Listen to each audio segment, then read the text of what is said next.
Student, आज मी तुमच्या समोर एक यूट्यूबर म्हणून नाही तर तुमच्या सोबत आज मी एक टीचर म्हणून आलेली आहे। कारण आजपासून आपण एक नवीन सिरीज तयार करत आहोत, ज्या सिरीजचं नाव आहे तज्ञ विषय शिक्षकांचे मार्गदर्शन। यामध्ये इथून पुढे आपण विशेषतः सध्या 10वीच्या परीक्षा चालू आहेत, तर 10वीच्या विद्यार्थ्यांना मार्गदर्शन करण्यासाठी वेगवेगळ्या विषयांचे शिक्षक, ज्यांना की बोर्डचे पेपर तपासण्याचा अनुभव आहे, त्यातल्या कित्येक जण तर बोर्डचे पेपर सेट सुद्धा करतात, पेपर चेक सुद्धा करतात आणि पेपर तयार सुद्धा करतात। तर अशा वेगवेगळ्या विषय शिक्षकांचं गायडन्स आपण घेणार आहोत। कारण का माहितीये का की खूप सारे व्हिडिओज युट्यूबवर आहेत, त्यामुळे विद्यार्थ्यांना प्रश्न पडतो की नेमका आम्ही कशावर विश्वास ठेवायचा। तर जर तुम्हाला जे स्वतः पेपर चेक करतात अशा शिक्षकांचं जर गायडन्स तुम्हाला मिळालं तर निश्चितच तुमचा विश्वास वाढणार आहे, तुम्हाला अगदी करेक्ट नॉलेज मिळणार आहे, ऑथेंटिक जे गोष्टी असतात त्या तुम्हाला तुमच्या समोर येणार आहेत। सो स्टुडंट, त्यासाठी आजपासून आपण वेगवेगळ्या विषयांचे तज्ञ विषय शिक्षक घेऊन येणार आहोत, ज्यांना या प्रकारचा अनुभव आहे। सो यानंतर लवकरच मराठी, त्यानंतर संस्कृत, इंग्रजी, विज्ञान, सामाजिक शास्त्र या प्रत्येक विषयाचे केवळ एकच नाही तर काही विषयांचे 2-2 शिक्षकांचे मार्गदर्शन मी तुमच्यासाठी घेऊन येणार आहे, जेणेकरून ते स्वतः सांगतील आणि तुम्ही पण कमेंट मध्ये अशा शंका विचारू शकता ज्याचं तुम्हाला अगदी करेक्ट उत्तर मिळेल। चला तर मी गोदावरी तुमचं स्वागत करते। सुरुवात करूया आपण इंग्रजी विषयापासून। सो स्टुडंट, आज इंग्रजी विषयाचं मी गायडन्स करणार आहे। कमी वेळेमध्ये आपण जास्तीत जास्त गायडन्स घेणार आहोत। मी परभणी जिल्ह्यामधील एक शिक्षिका आहे। सो मला आजपर्यंत 20 वर्षाचा शिक्षक इंग्रजी विषय शिकवण्याचा अनुभव आहे आणि यामधनं आजपर्यंत गेली काही वर्ष, एक 4 वर्षापासून मी तुमच्या सोबत YouTube वर सुद्धा आहे। सो आपल्याला बोर्डचा पेपर कसा चेक करायचा हे सुद्धा नक्कीच माहिती आहे, त्यामुळे त्यामधले सगळे बारकावे जे आहेत ते मी तुम्हाला आज सांगणार आहे। सो अगदी कमी वेळेमध्ये आपण पाहूया की इंग्रजीचं टाइम मॅनेजमेंट काय आहे, काय असायला हवं ते मी अगदी एका वाक्यात सांगणार आहे, ट्रिक्स सांगणार आहे, टॉपर्ससाठीच्या पण ट्रिक्स सांगणार आहे आणि जे विद्यार्थ्यांना भीती वाटते इंग्रजीची त्या विद्यार्थ्यांसाठी, पासिंगचे स्टुडंट असतील किंवा कॉमन स्टुडंट असतील, जे थोडेफार कच्चे आहेत असं तुम्ही म्हणू शकता, असे जे विद्यार्थी आहेत त्यांच्यासाठी सुद्धा वेगळ्या ट्रिक्स मी तुम्हाला यामध्ये सांगणार आहे। बोर्ड परीक्षेचा पेपर नेमका कसा तपासला जातो, खूप जणांना म्हणजे एक मनामध्ये अशी उत्सुकता असते आणि त्याचबरोबर मग मार्क्स पैकीच्या पैकी कसं देतं बरं बोर्ड, केव्हा देतं, काय लिहिलं म्हणजे बोर्डामध्ये आपल्याला पैकीच्या पैकी मार्क्स पडतात। विशेषतः भाषा विषय आहे, इंग्रजी विषय आहे, तर मग चला बघूया। सो स्टुडंट, सगळ्यात पहिली महत्त्वाची गोष्ट, सो हे मुद्दे जे आहेत ते मी असे लागलीच एक एक मुद्दा घेणार नाही आहे। सो तुम्हाला मी 1 बाय 1 पेपर पाहून पेपरनुसार आपण क्वेश्चन वाईज पाहणार आहोत, कुठे कुठे ह्या महत्त्वाच्या गोष्टी आपल्याला पाहायच्या आहेत। सो स्टुडंट, पहिला क्वेश्चन असतो तुमचा लँग्वेज स्टडीचा, ज्याच्यामध्ये पहिला क्वेश्चन असतो बघा fill in the blanks. So या फिल इन द ब्लँक्स अशा एकाखाली एक दिलेल्या असतात, जसा मी इथं पेपर दाखवते आहे तुम्हाला। फिल इन द ब्लँक्स आहेत ह्या 2024 मार्च 2024 चे प्रश्नपत्रिकेतील आपण पाहतो आहोत। सो अशा पद्धतीने तुम्हाला पहिला क्वेश्चन, त्यामधल्या पहिल्या रिकाम्या जागा दिलेल्या आहेत। सो या पद्धतीने तुम्ही एकाखाली एक लिहाल। सो जिथे तुमची रिकाम्या जागेतला शब्द आहे तिथे तुम्हाला अंडरलाईन करायचे आहे, याच पद्धतीने लिहायचे। त्यानंतरचा अल्फाबेटिकल क्वेश्चन असतो तो सुद्धा तुम्हाला याच मेथडनी एकाखाली एक लिहायचा असतो। ही एक ट्रिक आहे जी टॉपर्ससाठी सुद्धा लागू होते आणि पासिंग वाल्यांसाठी सुद्धा, कारण अल्फाबेटिकल ऑर्डर लिहित असताना एखादी मायनर मिस्टेक पण चुकून आपल्या हाताने होऊ शकते। सो ती होऊ नये त्यासाठी याच पद्धतीने अल्फाबेटिकल ऑर्डरचे शब्द सुद्धा एकाखाली एक लिहा, ही पहिली ट्रिक आहे। त्याच्यानंतर स्टुडंट्स तुम्हाला नेक्स्ट क्वेश्चन याच क्वेश्चन मध्ये असतो आणि तो म्हणजे 4 वर्ड्स लिहायचे आहेत। एक कंपाऊंड वर्ड दिलेला असतो, 4 वर्ड्स लिहायचे। जिथे जिथे तुम्हाला 4 वर्ड्स लिहायला सांगितलेले आहेत, या बीट मध्ये पण 4 वर्ड विचारलेले असतात, त्याच नंतर तुम्हाला रिलेटेड वर्ड्स विचारलेले असतात, त्यामध्ये पण तुम्हाला 4 वर्ड्स लिहायला सांगितलेले असतात। जिथे जिथे 4 सांगितले तिथं एक्स्ट्रा सोडवा, कारण हा क्वेश्चन खूप कमी वेळेमध्ये होणारा असतो। एखाद्या वेळेस एखादा शब्द जर लिहिण्यामध्ये, स्पेलिंग लिहिण्यात बाय चान्स मिस्टेक झाली तुमची, तर तुमचा मार्क मायनस होतो। त्यासाठी एक्स्ट्राचं बीट जरूर सोडवा. इथे 4 बीट सोडवायला सांगितलेले असतात, सो 6 तुम्ही सहज सोडवू शकता. भाषा विषयाचा पेपर असेल तरी सुद्धा हा पेपर तुमचा अगदी छानपैकी व्यवस्थित वेळेमध्ये होतो. त्यासाठी मी तुम्हाला टाइम मॅनेजमेंट एका वाक्यातच सांगणार आहे, पण फक्त माझ्यासोबत शेवटपर्यंत राहा, कारण मी कुठेही टाइम मॅनेजमेंट सांगेन. त्याचबरोबर टॉपर्ससाठी ट्रिक आणि पासिंगसाठी पण ट्रिक्स आपण घेणारच आहोत. सो पहिली महत्त्वाची ट्रिक तुम्हाला समजलेली आहे की 4 विचारलेला असेल तरी पण 5वा शब्द तुम्हाला लिहायचा आहे. आता क्वेश्चन 2A. क्वेश्चन 2A मध्ये तुम्हाला पॅसेजवरचे प्रश्न आहेत, टेक्स्च्युअल पॅसेज.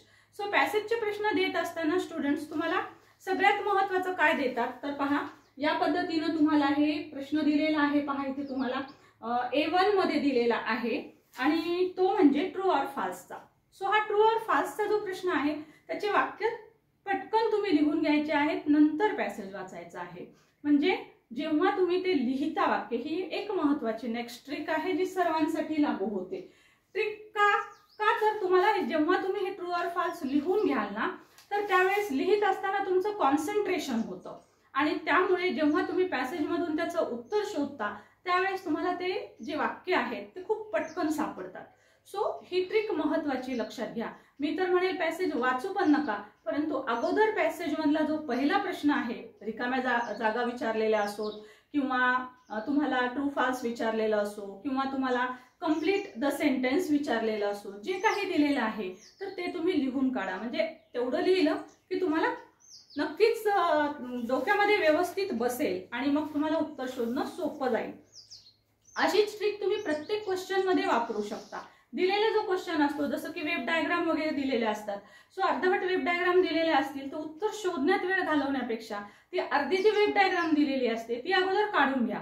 काढत असताना त्यातले पॉइंट तुम्ही लिहिता आणि मग तुम्हाला तो क्वेश्चन अगदी परफेक्ट डोक्यात बसतो, कारण लिहिताना आपलं कॉन्सन्ट्रेशन जास्त असतं आणि म्हणून तो शोधण्यासाठी आपल्याला कमी वेळेमध्ये आपलं उत्तर आपल्याला सापडतं. आणि हीच ती महत्त्वाची ट्रिक आहे, नेक्स्ट ट्रिक स्टुडंट, ज्याच्यामुळे की तुमचा पेपर कमी वेळेमध्ये होत असतो. आम्ही बोर्डचे पेपर चेक केलेले आहेत, त्यामुळे आम्हाला हे माहिती आहे की आम्ही नेमकं काय आणि कुठे शोधत असतो आणि त्यानुसार तुम्हाला उत्तरं जर तुमची करेक्ट लिहिलेली दिसतील आणि शक्यतो क्रम नाही बदलायचा, क्रम बदलायचा नाही, क्रमाने सगळे प्रश्न सोडवायचे. काही विद्यार्थ्यांना काही शिक्षक सांगतात की 4था प्रश्न अगोदर लिहा, 5वा प्रश्न अगोदर लिहा. सो असं काहीही करायचं नाही. क्रम शक्यतो सेम ठेवायचा, क्रमाने प्रश्न लिहायचे. सो एखादा बीट तुम्हाला येतच नसेल तर तुम्ही तिथे साधारणतः त्या उत्तराची जागेचा अंदाजा घेऊन तुम्ही तिथे जागा सोडू शकता. परंतु पण लक्षात ठेवा, अगदीच क्वेश्चन जो आहे तो मागे पुढे लिहायचा नाही. जोड्या विचारलेल्या असतील तरीही याच पद्धतीने तुम्ही जोड्याची एक बाजू अगोदर लिहून घेऊ शकता आणि नंतर तुम्ही दुसरी बाजू उत्तरांची शोधून मग लिहू शकता. सो स्टुडंट, अशाच प्रकारे तुम्हाला वेगवेगळ्या प्रकारे जिथं तुम्हाला क्वेश्चन्स लिहायचे. आता हे प्रश्न तुम्हाला पॅसेज, टेक्स्च्युअल पॅसेज मध्ये येतात, अनसीन पॅसेज मध्ये येतात आणि पोएम मध्ये पण याच स्वरूपाचे प्रश्न असतात. जसं की पहिला प्रश्न जो आहे तो फिल इन द ब्लँक्सचा असेल. तुम्हाला पॅसेज मधून किंवा कवितेमधून तुम्हाला काही अर्धवट लिहिलेली वाक्य असतात ती शोधायची असतात. सो प्रत्येक ठिकाणी ही ट्रिक महत्त्वाची आहे. आधी क्वेश्चन लिहा आणि नंतर त्याचं उत्तर शोधा, म्हणजे तुम्ही ते खूप क्विकली तुम्हाला आन्सर त्याचं मिळतं. सो स्टुडंट, नेक्स्ट आहे ट्रिक तुमच्यासाठी आणि ती म्हणजे पर्सनल रिस्पॉन्स. जो पर्सनल रिस्पॉन्सचा क्वेश्चन असतो हा क्वेश्चन विद्यार्थ्यांना लिहिताना फार अवघड जातो आणि इथेच विद्यार्थ्यांचे मार्क्स कटतात. ओके, सो जर तुम्हाला टॉपर्स व्हायचं असेल तर टॉपर्ससाठीची ही ट्रिक. बऱ्याच वेळेस काय होतं, विद्यार्थी याचं उत्तर लिहितात परंतु ते उत्तर इतकं म्हणजे छोटं असतं की त्याच्यामध्ये एक्झामिनरच्या अपेक्षा पूर्ण होत नाही. सो बोर्डच्या एक्झामिनरला जर तुम्ही 2 मार्कचा प्रश्न आहे, आता time management, okay, in 1 sentence, एका सेंटेन्स मध्ये टाइम मॅनेजमेंट काढायचंय आपल्याला सगळ्या प्रश्नपत्रिकांचं, तर अशा पद्धतीने काढू शकता तुम्ही. एका मार्क्सचा क्वेश्चन आहे, ओके, एका मार्क्सच्या क्वेश्चन साठी तुम्हाला द्यायचे आहेत 2 मिनिट. मी तुम्हाला म्हटलं होतं की अगदी एकाच सेंटेन्स मध्ये मी तुम्हाला टाइम मॅनेजमेंट सांगेल. सो टाइम मॅनेजमेंट ही आहे 1 मार्क.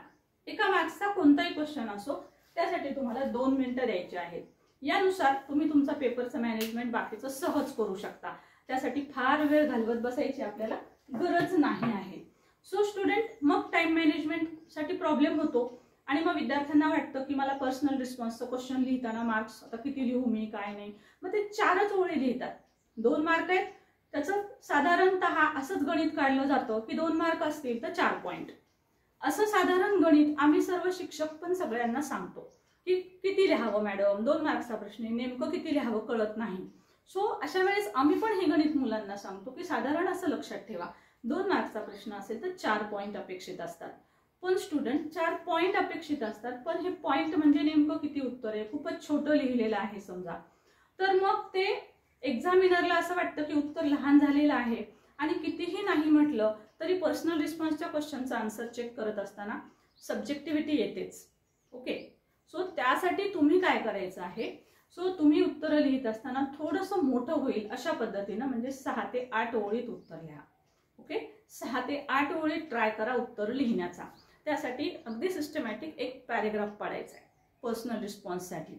जर समजा त्यामध्ये 2 क्वेश्चन दिलेले असतील, एक वर्बल असेल एक WH टाईप असेल, तर वर्बल क्वेश्चनचं पहिले प्रश्नाचं आन्सर लिहा, त्याच्यानंतर ओळ सोडून तुमचं WHचं आन्सर लिहा आणि ते थोडंसं मी सांगितल्या पद्धतीनं मोठं लिहा. 6 ते 8 ओळीमध्ये साधारण तुमच्या आन्सर शीटवर उत्तर होईल. या पद्धतीनं जर तुम्ही उत्तर लिहिलंत ना तर मग तुम्हाला निश्चित म्हणजे निश्चित त्याचे 2 पैकी 2 मार्क्स पडतील. पण ग्रामरच्या जर मिस्टेक्स असतील तर मात्र पैकीच्या पैकी मार्क्स पडत नाहीत. सो त्यासाठी तुमच्या वाक्याच्या रचना करेक्ट असणं गरजेचं असतं, टेन्स करेक्ट असणं खूपच गरजेचं असतं. सो त्यासाठी पर्सनल रिस्पॉन्सचा क्वेश्चन जेव्हा दिलेला असतो तेव्हा त्यातनं आधी पाहायचं की कोणत्या काळामध्ये त्यांना उत्तर अपेक्षित आहे. जसं की इथं पहिला प्रश्न विचारलेला आहे बघा, what will you do if you find a poor and needy child. What will you do, will you do, तू काय करशील. सो तुम्हाला भविष्यकाळ अपेक्षित आहे. मग प्रश्नातला टेन्स लक्षात घ्यायचा आणि मगच उत्तर लिहायला सुरुवात करायची, म्हणजे ग्रामरचे मिस्टेक्स ज्या आहेत त्या अगदीच कमी होतात. ओके, सो नेक्स्ट ट्रिक पाहूया आपण आता. त्यामध्ये आपल्याला काय करायचं आहे.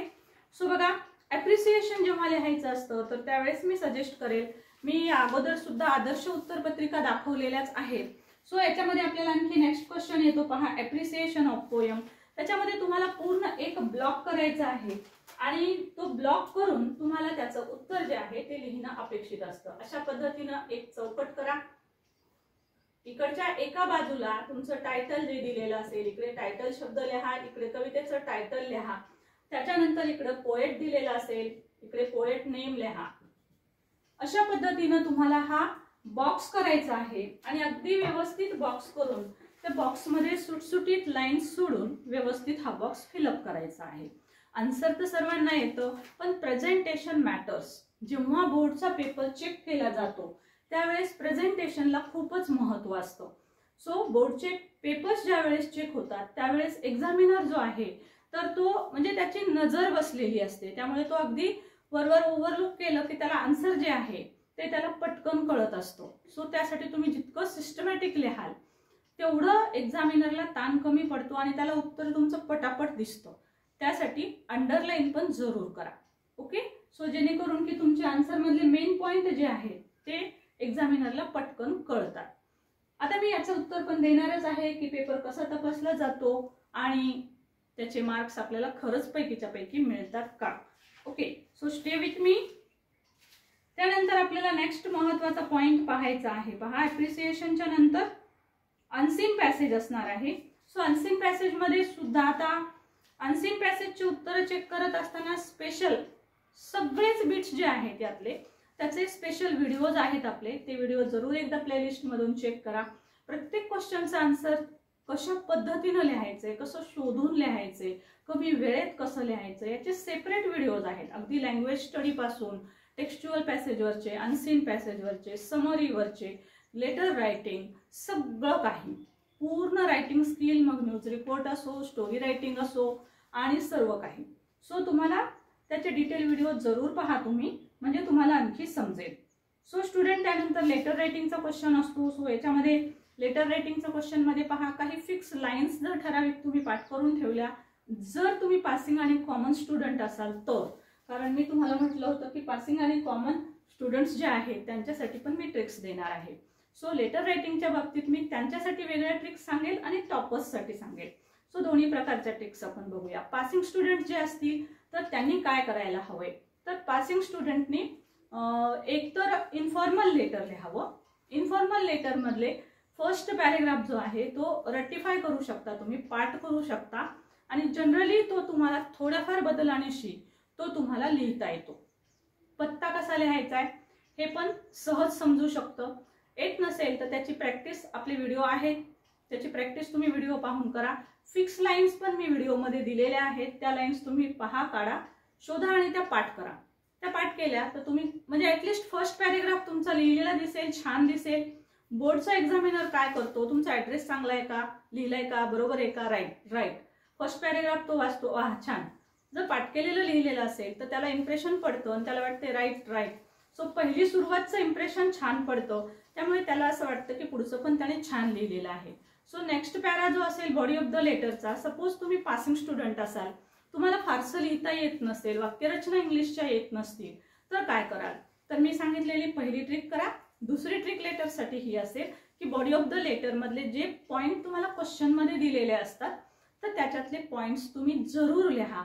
वाक्य तुम्हाला जसे जमतील तसे लिहा, सेम जशाच तसं उचलून नका लिहू, पण त्याचं वाक्य बनवायचा प्रयत्न करा. म्हणजे की वाक्याची सुरुवात ही नाही करा, वाक्याची सुरुवात सी नाही करा, योग्य त्या ठिकाणी इट नाही करा. सो हे थोडंसं बघा आणि अशा पद्धतीनं सब्जेक्टनं वाक्याची सुरुवात करा, तिथलेच पॉइंट घ्या आणि तुम्ही उत्तर लिहायचा प्रयत्न करा. अशा पद्धतीनं तो पॅरेग्राफ लिहिलेला दिसावा. या पद्धतीनं लिहा. एंडिंग पॅरा सुद्धा पाठ करू शकता.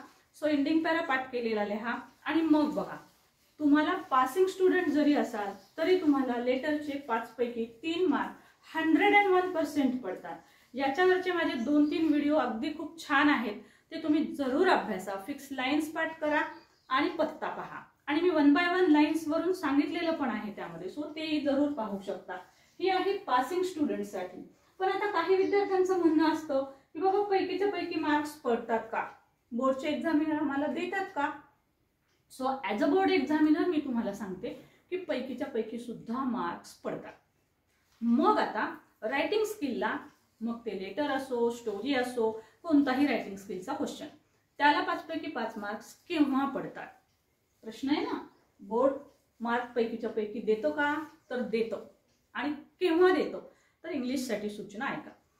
सो तुम्हाला रायटिंग स्किलच्या पैकीच्या पैकी मार्क्स हवे असतील, फॉर्मॅट वगैरे तुम्हाला माहितीच असतो, तुम्ही ते लिहितच असता, पण show something different from others, unique आहे ना, तुमच्यातलं काहीतरी वेगळे पण तिथं दिसलं पाहिजे.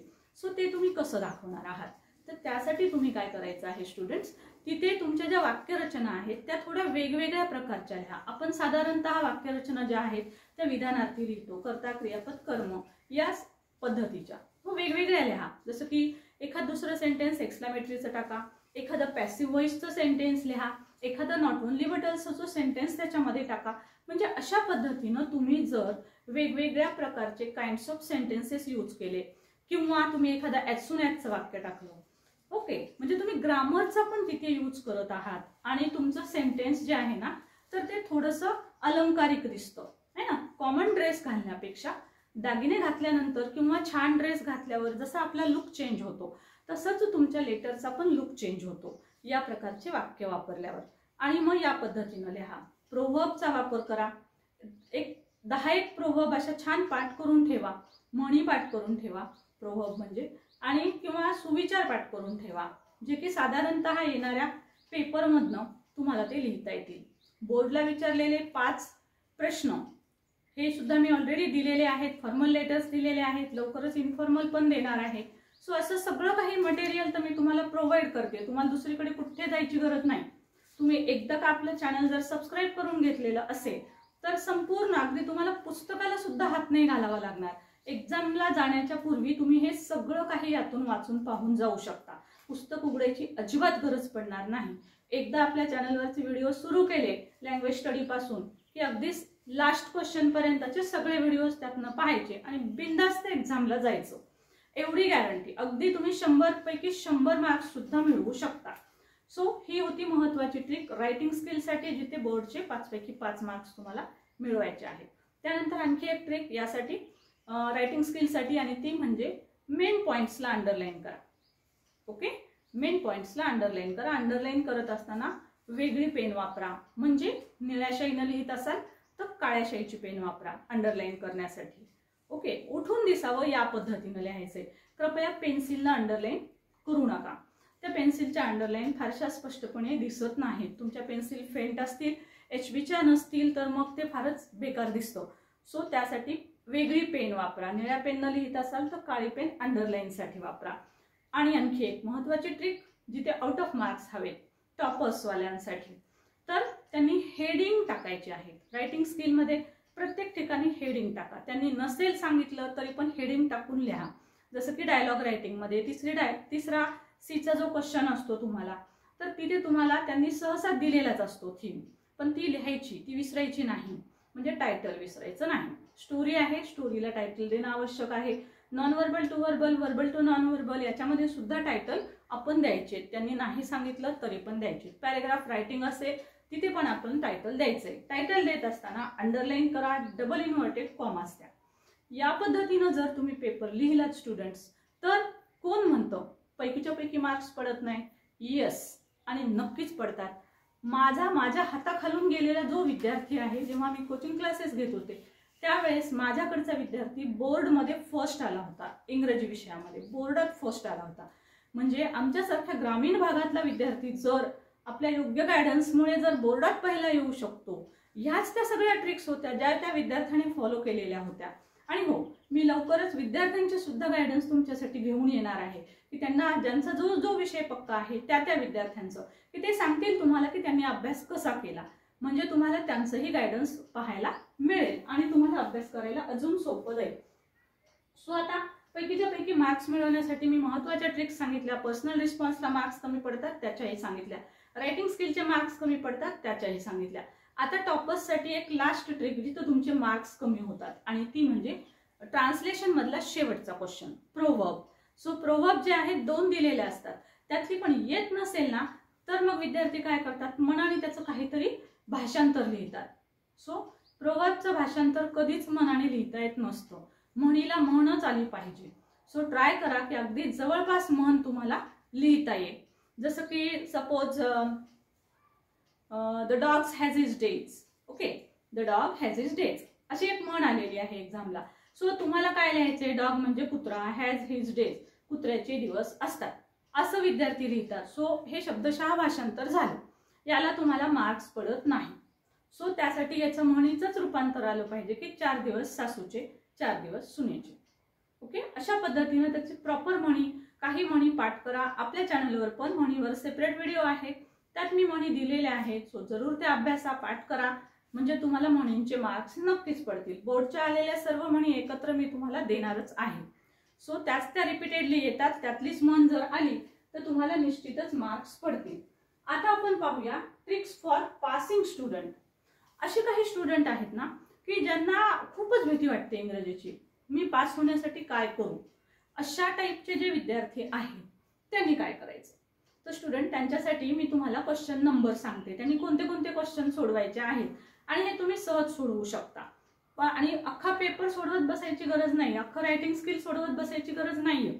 सो तुम्ही फक्त थोडं थोडं लिहायचं आहे. कसं ते मी तुम्हाला ट्रिक्स सांगते, जेणेकरून की पासिंगचे ज्यांना भीती वाटते ते बिलकुल 100% पास होणार. हा व्हिडिओ त्या प्रत्येक ज्यांना भीती वाटते ना इंग्रजीची त्यांच्याजवळ नक्की शेअर करा आणि त्यांना म्हणा मॅडमनी आज सांगितलेल्या ट्रिक्स आहेत ना त्या फॉलो करा. पेपर घ्या आत्ता, प्रश्नपत्रिका कोणतीही इंग्रजीची, आणि ती मी सांगितलेल्या मेथडनी सोडवा आणि मग बघा तुम्ही कसे पास होत नाहीत. बोर्ड नक्कीच पास करतो तुम्हाला, त्याला करावंच लागतं कारण तुमचे उत्तर आहेत ना लिहिलेले. कसे लिहायचे बघूया. सो स्टुडंट ज्यांना पासिंगची भीती आहे त्यांनी पहिला क्वेश्चन सोडवा. ओके, लँग्वेज स्टडीचा पहिला question for passing student. Okay, ज्यांना पासिंगची भीती वाटते आहे त्यांच्यासाठीच्या ह्या ट्रिक्स आहेत. लक्षात घ्यायचंय, टॉपर्सवाल्यांनी ह्या ट्रिक्सकडे फारसं लक्ष द्यायचं नाही आहे, कारण ह्या ट्रिक्सच आहेत. सो इथं जर काही सांगेल मी ते पण तुम्हाला की बोर्डच्या एक्झाम मध्ये नेमकं काय आणि कसं होत असतं. सो बघा, पासिंग स्टुडंट जे आहेत त्यांनी आपला पहिला क्वेश्चन सोडवायचा आहे लँग्वेज स्टडीचा. आता लँग्वेज स्टडीचा हा क्वेश्चन खूप सोपा असतो. तुम्हाला यातलं जे जे काही जमेल ते फक्त क्रमाने लिहा. ओके, क्रमाने लिहा. म्हणजे तुम्हाला याच्यामध्ये नक्कीच मार्क्स पडतात. ओके, सो कोणते कोणते क्वेश्चन सोडवायचे, कोणते सोडवायचेच नाही ते मी तुम्हाला सांगते. त्याच्यानंतर पहा पॅसेजेस. ओके, पॅसेजेस मध्ये सीन अनसीन पॅसेजेस जे आहेत आणि पोयम जे आहे याच्यासाठी एक ट्रिक लक्षात घ्यायची आहे तुम्ही. ओके, पॅसेजेस मध्ये तुम्हाला क्वेश्चन 1, 2 आणि 3. ओके, पॅसेज मधले जे तुमचे बिट्स असतात A1, A2 आणि A3, हे जे बीट असतात 1, 2, 3 म्हणण्यापेक्षा ह्याला A1, A2 आणि A3. Clear? So A1, A2, A3 हे 3च बीट सोडवायचे. ज्यांना पासिंगची भीती आहे त्यांनी चौथा आणि पाचवा प्रश्न बघत बसायचं नाही, त्याचं उत्तर लिहित बसायचं नाही, कारण तुम्हाला कदाचित वाक्यरचना येतच नसतील. सो हे 3 क्वेश्चन सोडवा, हे शोधण्यात वेळ द्या. बाकीचा खाकट पसारा बघायचाच नाही, त्यामुळे बाकीचा सगळा वेळ तुम्हाला ह्या प्रश्नांसाठी मिळेल. याच्यामध्ये साधारणतः सगळे प्रश्न हे पॅसेजमध्ये शोधून लिहायचे असतात. त्याच्यासाठी एक शब्द शोधायचा आहे, त्याला कीवर्ड म्हणतो आपण.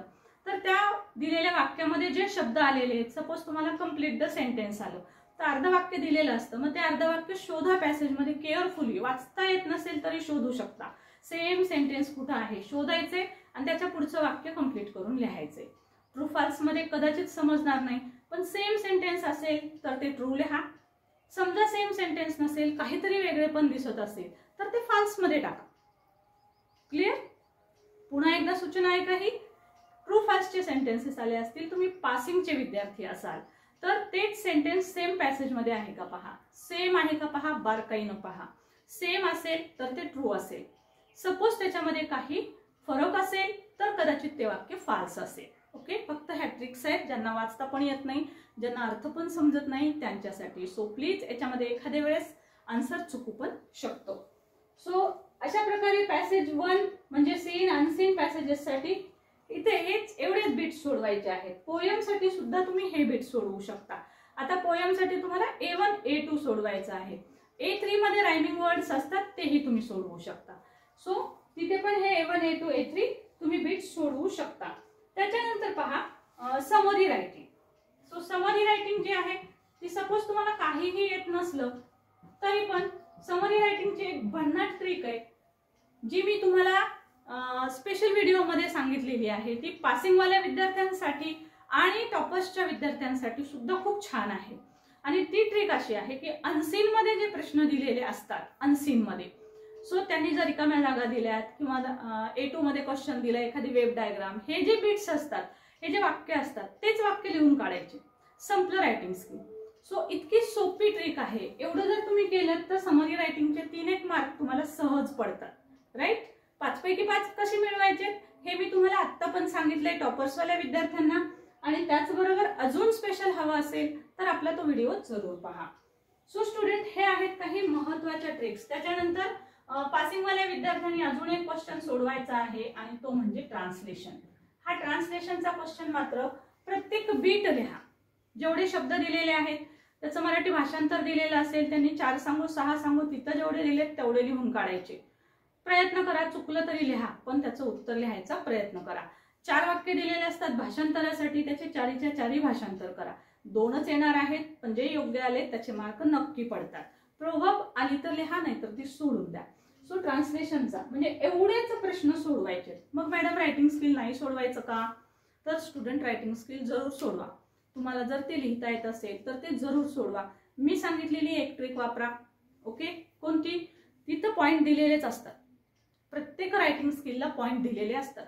लेटरचा फॉर्मॅट आयडिया माहिती असते. मी लेटरचा पॉइंट आधीच सांगितले.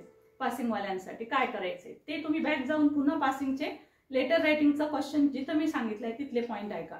आणि त्यानंतर तुम्हाला स्टोरी वगैरे किंवा कुठलाही रायटिंग स्किलचा न्यूज रिपोर्ट वगैरे लिहित असाल तर त्यामध्ये तुम्हाला जर मार्क्स हवे असतील तर तिथं जे पॉइंट दिलेले आहेत ना त्या पॉइंटचे वाक्य बनवा. कसे बनवायचे? पुन्हा तीच ट्रिक. ही वापरा, शी वापरा आणि तिथं जो पॉइंट दिलेला आहे त्याच्यापासून पुढचा वाक्य त्याच्यात घुसवायचा आहे, जोडायचं आहे. ही त्याचा पुढचा पॉइंट जे दिलेला आहे तो लिहायचा आहे. पुन्हा दुसरं वाक्य करत आहात, ही पुढचं पॉइंट काय दिलाय तो त्याच्या पुढे लिहा, जोडा आणि असं वाक्य लिहित लिहित चला. तुम्ही म्हणाल मॅडम बोर्ड एक्झामिनर थोडाच वेळ असेल. नक्कीच नाही. तो तिथे तुम्हाला मार्क सगळेच्या सगळे नाही देणार, देणारही नाही म्हणेल काहीतरीच लिहिलंय, पण मी तुम्हाला ट्रिक सांगते ना. सो तुम्हाला अगदी तुम्ही छान जर या पद्धतीनं लिहिलं, अक्षर छान असेल, प्रेझेंटेशन छान असेल, जरी या पद्धतीनं लिहिलेलं असेल तर ऑफकोर्स एक्झामिनरला कळेल ते की तुम्ही ह्याच्यात काही विशेष लिहिलं नाही, पण तिथे हाफ तरी मार्क तो नक्की देईल. कारण तुम्ही जर लिहिलेलं असेल तर बोर्डचा एक्झामिनर जो आहे तो कठोर नक्कीच नसतो. सो तुम्हाला काहीच न देण्यापेक्षा तुम्ही जर छान सुंदर हस्ताक्षरात पूर्ण पॅरेग्राफ लिहून काढलेला असेल, ही शी किंवा इटने सुरुवात करून, आणि बाकीचे पॉइंट तुम्ही त्या क्वेश्चन मधले लिहिलेले असतील तर नो डाऊट तुम्हाला अर्धा नाही तर 1 मार्क नक्कीच पडतो. सो ह्या अशा काही ट्रिक्स आहेत ज्या तुम्हाला फॉलो करायच्या असतात. यापेक्षा वेगळ्या ट्रिक्स जर तुम्हाला हव्या असतील तर इंग्रजी विषयात 95+ मार्क्स कसे मिळवावेत असा एक आपला व्हिडिओ आहे, तो पण जरूर पहा. सो स्टुडंट, तज्ञ शिक्षकांचं आणि विद्यार्थ्यांचं सुद्धा मार्गदर्शन आपण डे बाय डे पाहणारच आहोत. सो आजचा व्हिडिओ कसा वाटला, यामध्ये कोणत्याही शंका असतील, बोर्डमध्ये पेपर कसा चेक केला जातो या रिगार्डिंग सुद्धा असतील, प्रत्यक्षात जर पेपर कसा चेक करतात ते जर तुम्हाला पाहायचं असेल तर मला जरूर कमेंटमध्ये लिहून पाठवा. मी तुम्हाला अगदी लवकरच तोही व्हिडिओ तुम्हाला अपलोड करेल, ज्याच्यात तुम्हाला बोर्ड वाईज तुम्हाला पेपर चेक करून मी स्वतः दाखवेल. ओके, बोर्डच्या काही मटेरियल्स असे असतात ते आम्ही तुम्हाला दाखवू नाही शकत, कॉन्फिडेन्शियल असतात, परंतु ते आमच्याकडे आलेले असतात आणि त्यावरून आम्ही सर्व आन्सर जे आहेत ते चेक करत असतो. सो स्टुडंट, व्हिडिओ कसा वाटला, आवडला असेल तर लाईक शेअर जरूर करा आणि हो शेअर जरूर करा, कारण इतर जणांचे गायडन्स घेण्यापेक्षा तज्ञ विषय शिक्षकांचं गायडन्स हे प्रत्येकासाठीच कामाला येणारं आहे. So thank you so much for watching. Thank you. नवीन असाल तर चॅनल सबस्क्राईब जरूर करा.